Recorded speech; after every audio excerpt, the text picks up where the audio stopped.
What's going on, HYLETE? It's Thomas DeLauer, and today I'm giving you the breakdown on training fasted. Is it bad, or is it good, or is it just about neutral? Okay, well, when it comes down to training fasted, we have to remember what we're after. The whole idea is trying to stimulate the sympathetic nervous system to kick into gear.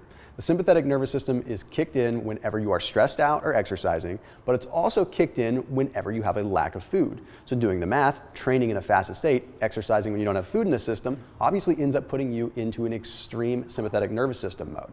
This is what we want. Now, most people might argue that you're going to end up burning up a lot of muscle when you're in this situation. Not necessarily the case, but first let's start with fat burning. Okay, when it comes down to activating your sympathetic nervous system, your body flat out is mobilizing more fat. It's utilizing fats as a source of fuel at this point in time. But additionally, our insulin levels are at baseline. We don't have any food in the system to burn. So since the insulin levels are nice and level, our body has no choice but to start tapping into stored body tissue to use as a source of fuel.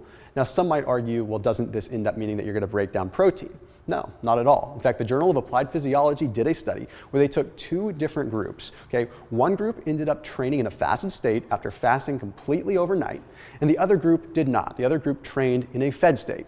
Well, what they found is that the group that fasted had a massive increase in protein phosphorylation. What that ends up meaning is that they absorbed more protein and more carbohydrates after the workout if they were in a fasted state than they would have if they did it in a fed state. Basically meaning that the actual protein that was synthesized to build muscle ended up being more when they were in a fasted state. Now, to make matters even better, there's one other cool thing that happens when you train fasted. You have a massive increase in what is called acute reactive oxygen species. Okay, this acute oxidative stress, it's a very fast pounding of oxidative stress that hits the cells. This sounds like a bad thing, but what actually ends up happening is the cells end up becoming very resilient to oxidative stress. So think of it like this. It's like you are hammering your body with oxidative stress at one contained point in time to train them. It's just like the military goes out and trains really hard to be prepared for battle. You are essentially preparing your cells with a load of oxidative stress so that they can handle the rest of the stress throughout the course of the day.